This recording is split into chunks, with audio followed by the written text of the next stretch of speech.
Bonus questions. That was all the. Beautiful. Yeah. How'd you feel about those?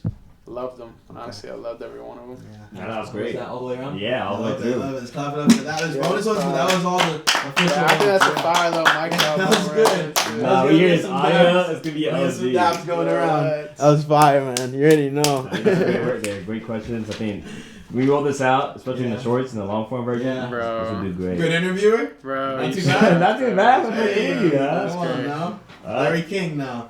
So I got some bonus ones, maybe some off the top. Yeah, we'll throw it in. It could be like a little bonus. Yeah, like I'm gonna fill you out a content. bit. Might have some organic shit I can pull Yeah, out real yeah. quick, you know? Go for it, The whole go. thing felt like a conversation. You Yeah, know? It felt bro. like we were talking. So, For sure. bonus. Man, so like describe a moment recently where you felt like, wow, I'm really doing this. This is really happening for me. I think it was BET Media Day this last year. This is my second year going to Media Day, and for those who don't know what BET Media Day is, imagine just a big ass fucking room, and there are 60 different, probably more, different radio stations, talk shows, podcasts, social media, big music pages, whatever, all in the room, all doing interviews simultaneously. Some of the biggest artists in the world are there. The first time I went, I met Friday, Cash Cobain was there, T Grizzly, and these guys are all getting interviewed by some of the same guys that I'm getting interviewed by, so it's a little intimidating at first, especially that first year. My second year, excuse me, might bleep that out. My second year, I was super confident in every single interview. I'd like to think that every person that I did an interview with definitely remembers me. I got a lot of love after and follows after from those interviewers. And I had some of the biggest interviews that I've ever had in my life that specific BET Media Day. So if y'all want to know who, y'all gonna have to check out that vlog. But it's already on my page. But yeah, I'd like to say that BET Media Day for sure kind of gave me that, yo, you're not only doing this, but you're crushing it and you're confident. So you've gone 3 years in a row now? So I've been to 3 BET Awards. The Hip Hop Awards was first. The next one was the actual awards. I don't want to say actual awards because they're both the actual awards, but the main awards, right? For all genres. I went to those twice in a row. And BET is a whole experience because when you get to LA, there's like so many different things around it. It's BET week when you're out there. So there's a fan experience. There's different after parties, pre-parties. It's one long week of networking events, interviewing, all kind of just events really. And what would you say your biggest takeaway from the whole thing was? So this is kind of this might be like a little weird, but my biggest takeaway from it all, especially like going to those awards, is really kind of realizing these are all just people like you, like me, like Jamal, and everything they do is to kind of, I'll say it's some of the biggest people, and it's an amazing ceremony. But it's you see the production side of things, right? So when you're sitting in the audience, you see all the cameras, all the pauses, all the work that goes into it. And you really realize, at the end of the day, this is a show, and what we are is entertainers. And it kind of gave me the confidence to just embrace that fact. Dude, I thought that spot on. Like, you see how much of it is actually a production. Yes, you know bro. what I'm saying? Like, first time you go into an actual UFC fight, something you just said, the pauses in between and shit in between. Yeah, camera. bro. It's like all the pauses in between fights that you see in person, that's like when you're watching on TV, they're either doing advertisements between and stuff like that. Like, there's real moments where you're just sitting there. You know what I mean? Yeah, bro. So I thought that was very interesting. When you said Exactly, that. Are there any people in your personal life, in your label, other artists that you want to shout out who have just really helped you along this journey? So I'm going to start off, first and foremost, if it wasn't for $SETI, Steady in general, I'll call him Steady because he's doing a lot of things, streaming, music. If it wasn't for Steady, I wouldn't be making music, period. A lot of people don't know this, but there was a point in time where I was really ready to give up on everything. I didn't have a job. I didn't know what job I could even get. I wasn't making music. He was the one that first pulled me into the booth. He was like, "Hey, come to the studio. I got a show in a month. You're coming up and performing with me." He was there with me through all my early sessions, helping me get comfortable. He helped me land the job, which turned into the job that I'm at now. I was rolling cigars for 2 years, putting bands on, dressing up cigars, making minimum wage. Super easy job though, super flexible, and the best bosses in the world. Shout out to Chris, shout out to Miguel, shout out to Mama G. If it was not for Steady putting me in my position, I don't know what my life would be like right now. Right now I'm making the most money that I've ever made in my life, just my regular real life job. And it all started from that cigar rolling job. And to assure that I would come up and work the job, he actually offered to pay my portion of rent for the entire year. So I literally lived for free in his apartment for an entire year, and I don't know many people that would do that for somebody besides their own parents. So I would not be who I am and where I am without $$ Steady. So I gotta shout out Steady for sure. Shout out to SB. SB saw something in me that I didn't even see myself in terms of artistry. When he first picked me up, I was a melodic rapper, like through and through. Rap was my thing. A lot more similar of like a Post Malone, early days kind of style, like White Iverson vibes. He was the first person that told me, "Yeah, you could be the next Lewis Capaldi." And for those who don't know who Lewis Capaldi is, he's got like the #1 song in the UK. Huge pop artist, a lot of very deep emotional music. Vocally just incredible artist, but I never viewed myself as the pop artist, right? He was the first one who told me, "Yo, you can do this. Not only can you do this, like, you should do this." And I'm not trying to give the advice of let someone tell you what kind of artist to be, but he kind of opened up my perspective in that. He did a lot of stuff for me financially when he was not contractually obligated to do so at all. I could have walked away at any moment in time early on, but I didn't because he believed in me and he took a shot at me, and I kind of had to learn to have that same belief and trust within him. He kind of helped me out with a lot of trust issues that I had with just people in general, you know. I'm very guarded, especially when you first meet me. And it's very hard for me to be 100% honest with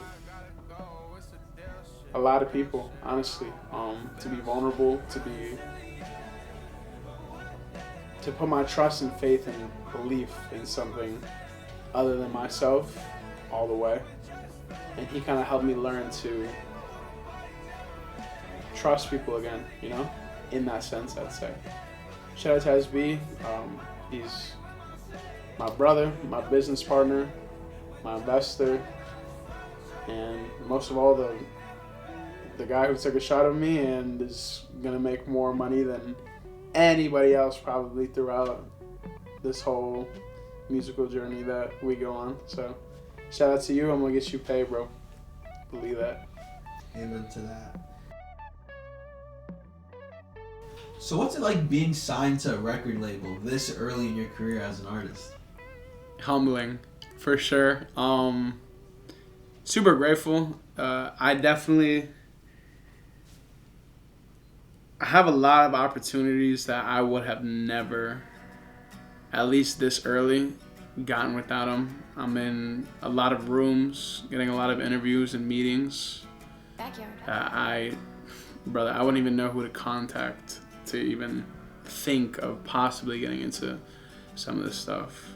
I'm able to do a lot more, travel a lot more. It's really cool, honestly, really cool.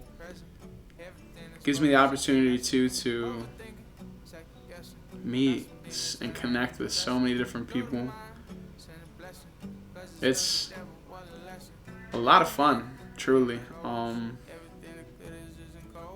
And I think this is exactly the route that it was supposed to happen, for sure.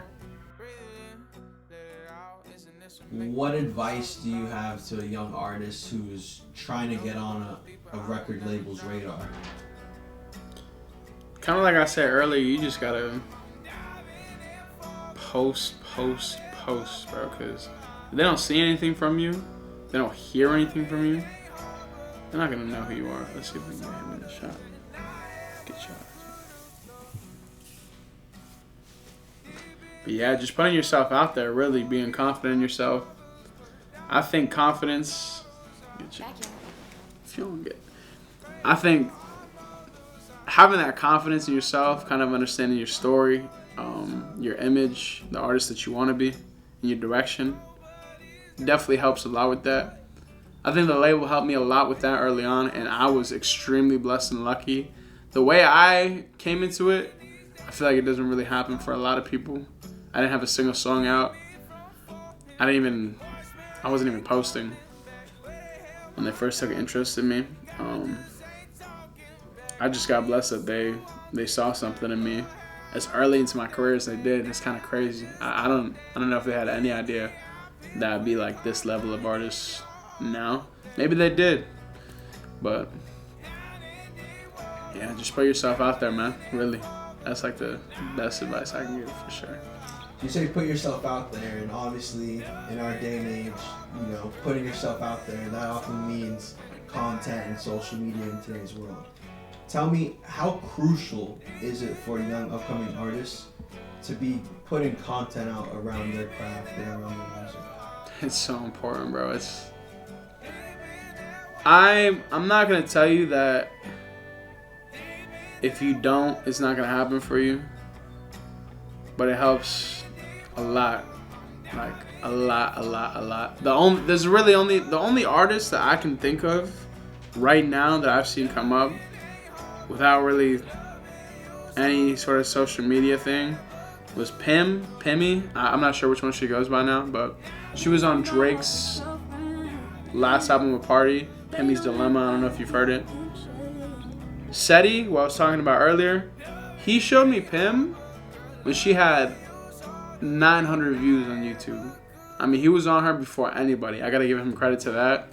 I was like, damn, her voice is crazy. Out of the blue, one day, she never really posted anything on Instagram. She might have had like 4 posts, maybe, like 10K followers. And all of a sudden, I'm on my Instagram in the living room. I remember it vividly. Pimmy's Dilemma, Champagne Poppy. I was like, Seti! I was like, Pimmy's on Drake's fucking album. We couldn't believe it. It was like, this girl had 900 views, now she's on Drake's album. Like, you know what I'm saying? That shit doesn't happen. But I digress.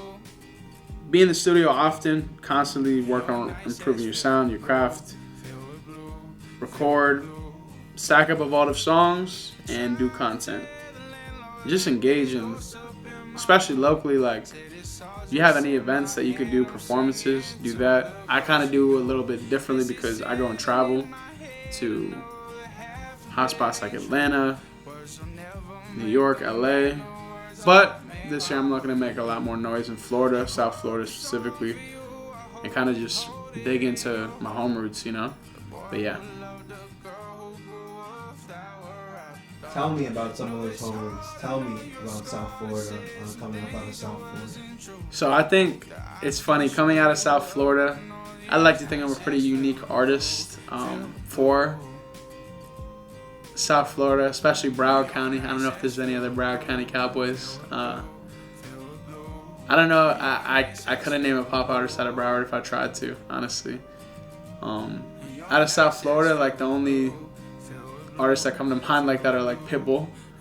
Obviously there's Rick Ross, Kodak Black, 1900 Rugrat, BLP Kosher, Jack Boy. I could probably name like 20 more, you know what I'm saying? But not really like in the pop scene, right? So growing up, Kodak was like, and he still is like my top 3. Like, I fucking love Kodak. But it's definitely a different influence, different style. One thing I love about kind of coming up and growing up in South Florida was diversity. You see so many different cultures, ethnic groups, races.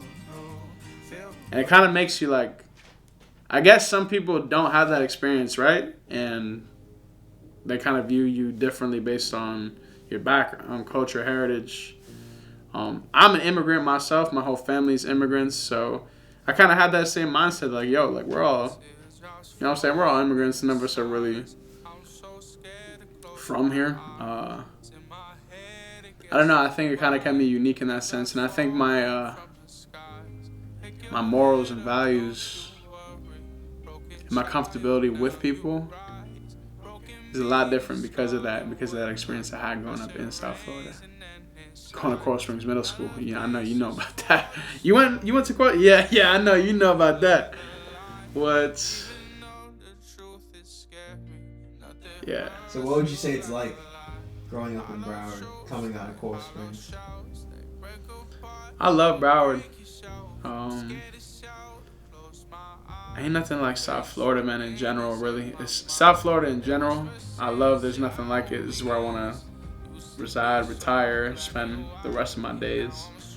I know I'm going to have to do a lot of traveling in between that, but like I said, I think it teaches you to be open-minded in general, just about a lot of different cultures, flavors, women, experiences, fun. There's a lot to it. I think us South Florida boys are a little reckless, for sure. We definitely always got into some good trouble growing up, but I think we had the right head on our shoulders, thankfully, and the right people behind us to not get in too much bullshit, you know what I'm saying? But I love Florida. I love the Florida culture, and I think it's kind of, I'd like to carry that with me wherever I go, for sure. What about the South Florida girls, you'd say? What are they like? Brother. Ain't nothing like it. Oh my goodness. It kind of, I can't imagine being stuck in a place with, and I love my white girls too, but if it was like straight white girls, it's just like hilarious. If it was like straight white girls here, like I don't know how I could do it without like Latinas, you know what I'm saying? I'm gonna be deprived. I love my light skin queens, my dark skin queens, my Asian queens. I love them all. And there's South Florida, it's like a buffet down here, truthfully. There's all different flavors. Yeah, bro, there's just so much diversity. I think you learn to love the whole lot. Cool. So I don't know if you mind spilling the beans, but what's your relationship status? I mind spilling the beans. What's your relationship status like while we're on that subject? I'd definitely say I'm single, 100% single. I'm just having fun until I find that person that makes me want to buckle down and I want to build my life around. I'm going to explore my options. Right now, I'm having the most fun that I've ever had. I'm in the best position financially that I've ever been in. I have the most opportunity that I've ever had.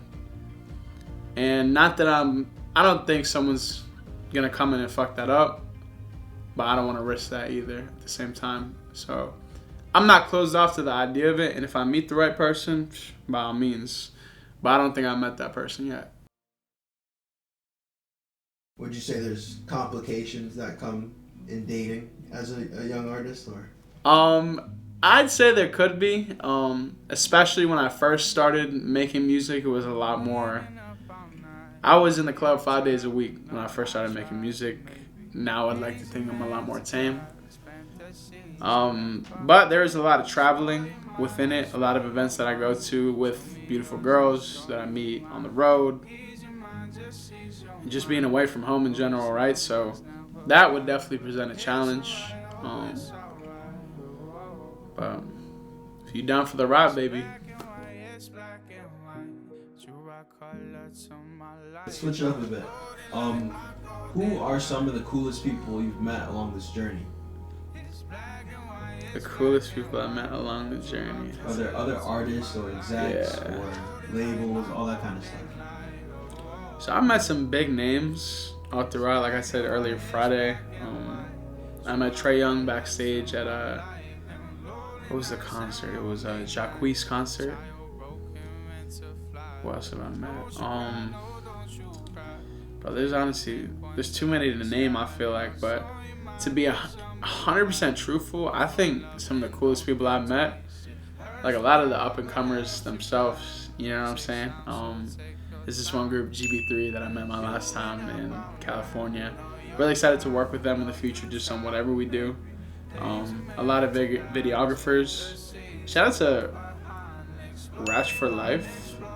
Yo, you be showing me so much love on social media. We be back and forth, just supporting each other in content. I met her. It was actually a music video that never came out, but she shot the behind the scenes for it, and we've been locked in ever since. Just a lot of these people that you meet, like, that aren't there yet, but are on the come up themselves and kind of in that same journey that I'm in. It's really cool, like, finding those people that you relate with, because outside of that, outside of these trips, it's kind of hard to relate and talk to people like have similarities in terms of all this artist shit that I'm doing, you know what I'm saying? So it's kind of refreshing when you meet those people that are on the same spot as you, for sure. What do you think it is about Atlanta that makes you enjoy it so much? I think what it is truly is that you could be up here, you could be down here, you can all still be in the same room. People will still carry the same respect for you and treat you with that same respect. The passion of the people, their hearts, the open-mindedness and kindness. I'm a completely different artist than what you're used to seeing in Atlanta, I'd like to say, than some of the bigger artists out of Atlanta for sure. And I get a lot of love every time I'm out there.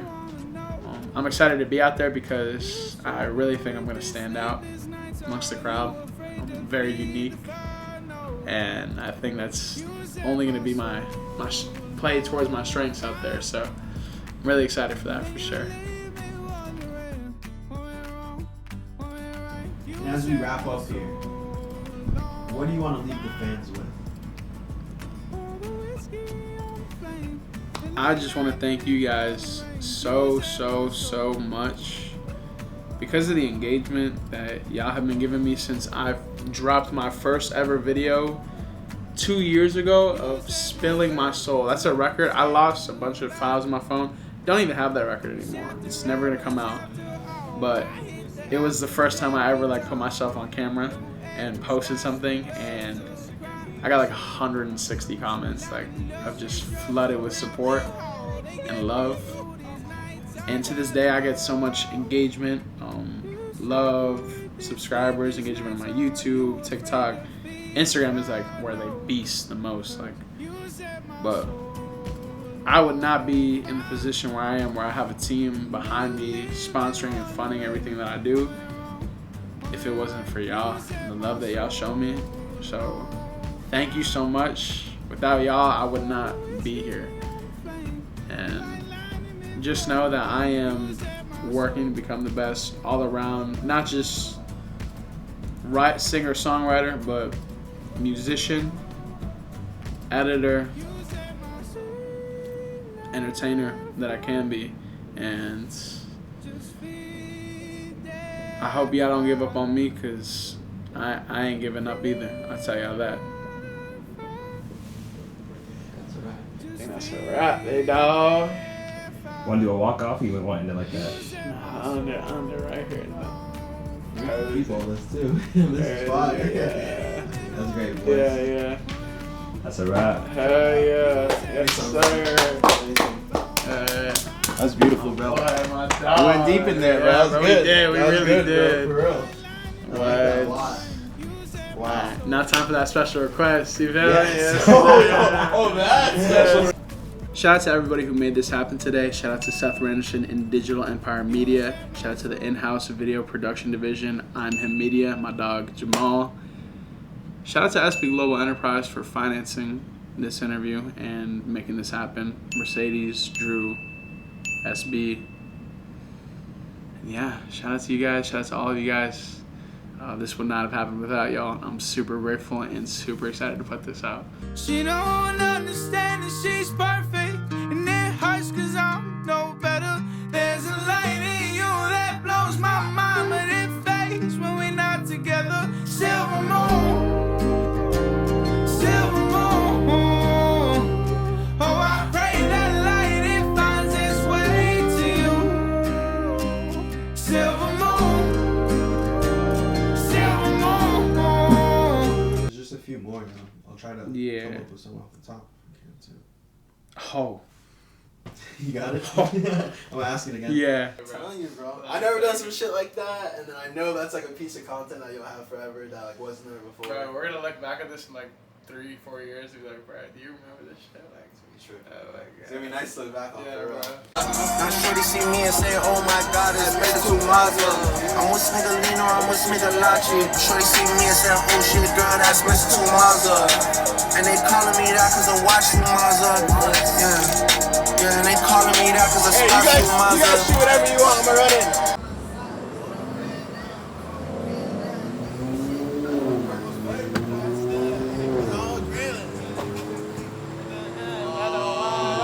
I don't